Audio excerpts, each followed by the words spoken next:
আসসালামু আলাইকুম প্রিয় মহব্বতের ভাইরা। উনি একজন অসুস্থ রোগী আর কি। আসেন ওনার সাথে কথা বলি আমরা। আসসালামু আলাইকুম, ভালো আছেন নি? আলহামদুলিল্লাহ। উনি কি অসুস্থ কেন? জি। কি হয়েছে আপনার? এটা একটু থাকে, আপনার অসুবিধা ধরার দরকার নেই। হলো ব্রেন টিউমার, আচ্ছা আচ্ছা।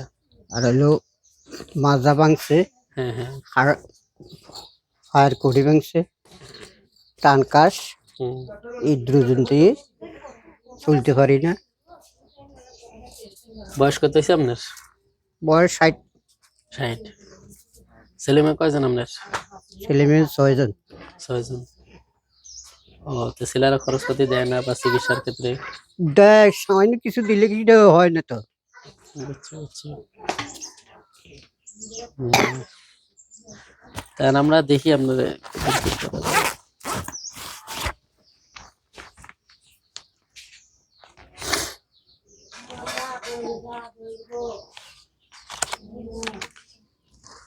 ধরেন আপনাদেরকে দিয়েছি, আপনি যতটুকু লাগে নিজের হাত খরচ হিসেবে খরচ করেন, ঠিক আছে নি? আচ্ছা, 500 টাকা দিয়েছি আমরা, আমগুলাই দোয়া করেন কেন? আলহামদুলিল্লাহ। আচ্ছা, ঠিক আছে, ভালো থাকেন কেন? ঠিক আছে, আল্লাহ সবাইকে ভালো রাখুন, সুস্থ রাখুন। আসসালামু আলাইকুম।